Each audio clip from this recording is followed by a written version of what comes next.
ప్రస్తుతం ఇప్పుడు dark comedy online roasting అంటే ఏంటి, దీనికి సంబంధించి ఎందుకు ఇంత పెద్ద ఎత్తున వివాదం జరుగుతూ ఉంది, ఎవరి ప్రణీత్ హనుమంత్ అనేటువంటి వ్యక్తి, అతను ఏం చేశాడు, అతని మీద ఎఫ్ఐఆర్ ఎందుకు నమోదైంది, హీరో సాయి ధరమ్ తేజ్ ఎందుకు స్పందించాడు, తన ఎక్స్లో ఎందుకు పోస్ట్ చేశాడు, దీనికి వెంటనే ఇటు ముఖ్యమంత్రి రేవంత్ రెడ్డి వీళ్ళందరూ కూడా ఎందుకు స్పందించారని దానికి సంబంధించి ఒక చర్చ జరుగుతూ ఉంది.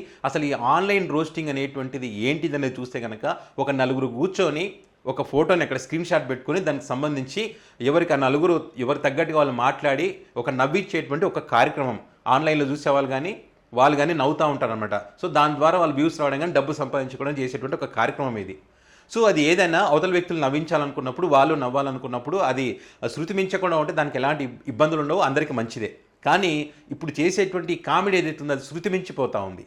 ఈ ప్రణీత్ హనుమంత్ అనేటువంటి వ్యక్తి మరి డబ్బుల కోసమా వ్యూస్ కోసమా దేనికోసం అనేది తెలియదు కానీ ఒక సునకానందం పొందుతూ అతని స్నేహితులు నలుగురు ఎవరైతే డల్లాస్ నాగేశ్వరరావు, యువరాజు, ఆదినారాయణరావు, ఈ ప్రణీత్ హనుమంతు ఈ నలుగురు కలిసి ఒక స్క్రీన్ షాట్ పెట్టి ఒక తండ్రి ఒక కూతురు ఫోటో అక్కడ స్క్రీన్ మీద దాని మీద పెట్టి దానికి సంబంధించి వీళ్ళు మాట్లాడుకున్నటువంటి మాటలు, వెకిలి చేష్టాలు, దారుణమైనటువంటి మాటలు, అంటే మృగాల కన్నా దారుణంగా మాట్లాడినటువంటి మాటలు, ఒక చిన్నారికి 6 సంవత్సరాల చిన్నారికి సంబంధించి మాట్లాడినటువంటి మాటలు నిజంగా దురదృష్టకరమనే చెప్పాలి. ఇలాంటి వ్యక్తులను ఊరికే కూడా వదిలిపెట్టకూడదు. నీ కామెడీ చేసేటప్పుడు వేరే రకంగా కామెడీ చేసి నవ్వించేటువంటి అనేక మార్గాలు ఉన్నాయి, వాటిని ఉపయోగించుకోవాలి. కానీ ఈ రకంగా చిన్నారి మీద కామెడీ చేయడం అనేటువంటిది నిజంగా దారుణం. ఒక తండ్రి ఒక పాపని ఎదురుగా నుంచోబెట్టుకొని అతను తండ్రి బెల్ట్ తీస్తూ ఉంటే ఆ అమ్మాయి ఆ చిన్నారి పాపం ఆ తండ్రిని చూస్తూ ఉంటే ఆ స్క్రీన్ షాట్ దాన్ని పెట్టి దాని గురించి వాళ్ళు ఇంకా మీరు ఊహించుకోండి ఏ రకంగా మాట్లాడి ఉంటారు. దారుణంగా మాట్లాడారు, మృగాల కన్నా దారుణంగా మాట్లాడారంటే ఏ రకంగా మాట్లాడి ఉంటారో మీరు ఊహించుకోండి. అలాంటి వ్యక్తులను వదిలిపెట్టాలా? ఆ తర్వాత ఏంటి, ఆ తండ్రి ఆ బెల్ట్ మీద ఆ చిన్నారని ఇలా పట్టుకుని ఊపుతున్నటువంటి సన్నివేశం అంతే. అది దీన్ని వల్గర్గా మాట్లాడుతూ ఈ రకంగా మాట్లాడినటువంటి వ్యక్తి ఆ వీడియోలో ఈ రకంగా మళ్ళీ ఆ వీడియో వైరల్ అయిన తర్వాత అతను నేను ఇది తప్పని నేను అనుకోవట్లేదు, కానీ తప్పు జరిగిపోయింది, అందరూ తిడుతూ ఉన్నారు, సో నేను క్షమించమని నేను అడుగుతున్నాను, ఇంకోసారి పొరపాటు జరగదు, నన్ను తిట్టను కానీ నా తల్లిదండ్రులను తిట్టకని చెప్పి ఆ ప్రణీత్ హనుమంత్ అనేటువంటి వ్యక్తి చెప్తా ఉన్నాడు.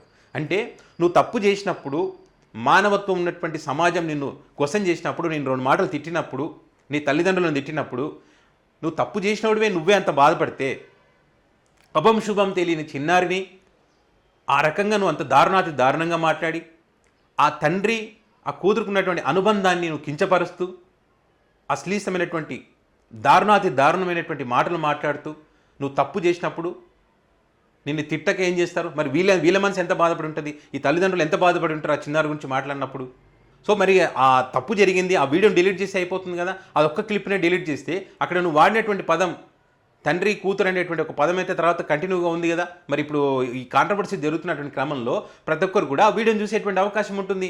ఆ చూసినప్పుడు వాళ్ళందరికీ ఒక నెగిటివ్ ఫీలింగ్ అయితే వచ్చే అవకాశం ఉంటుంది కదా, ఇంకా కించపరుస్తున్నట్టు కదా, నువ్వు మొత్తం ఆ వీడియోనే డిలీట్ చేసి అయిపోయింది కదా. మరి ఇంత జరుగుతున్నా ఆ వ్యక్తి అంతే ఆ వ్యక్తి తప్పు చేశానని ఒప్పుకుంటున్నప్పటికీ ఒక వీడియో రిలీజ్ చేసినప్పటికీ కూడా ప్రభుత్వం ఇంతవరకు అతను అరెస్ట్ చేయలేదు. ఎందుకంటే అతను ఒక మాజీ ఐఏఎస్ కుమారుడు కాబట్టి అతను అరెస్ట్ చేయలేదు.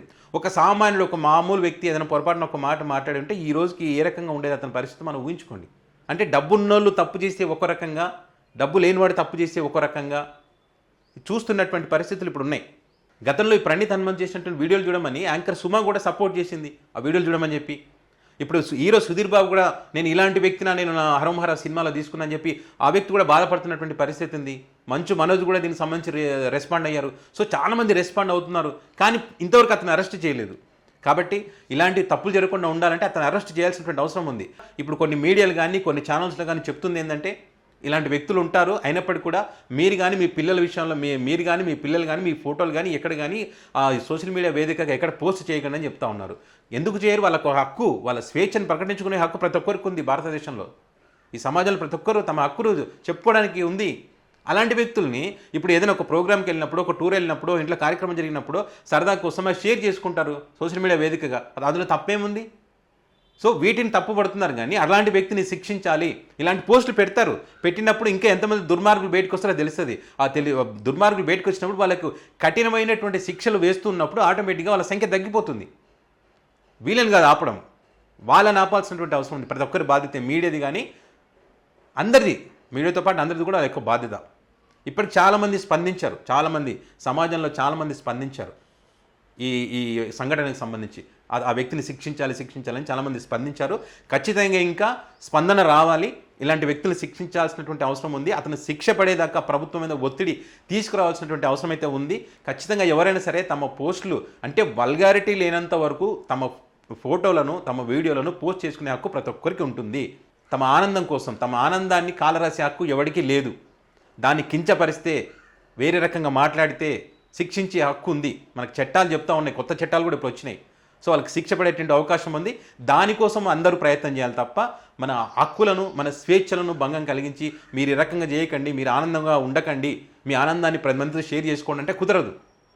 వీళ్ళ ఆనందం వీళ్ళు పొందాల్సిందే, తప్పు చేసే వరకు శిక్ష పడాల్సిందే. సో ఇది ప్రణీత్ హనుమంత్ అనేటువంటి వ్యక్తి డార్క్ కామెడీ పేరుతో చేసినటువంటి వెకిలి చేష్టలు. సో ఇలాంటివి మళ్ళీ రిపీట్ కాకుండా ఉండాలంటే ప్రతి ఒక్కరు ఇప్పుడు ఏ రకంగా అయితే స్పందించారో అంతకు మించి ఇంకా స్పందించాల్సినటువంటి అవసరం అయితే ఉంది. అలాంటి వ్యక్తులకు కఠినమైనటువంటి శిక్షలు పడాలి. ఇలాంటి సంఘటనలు జరగకుండా భవిష్యత్తులో ఉండాలని ప్రతి ఒక్కరు కోరుకుంటున్నారు.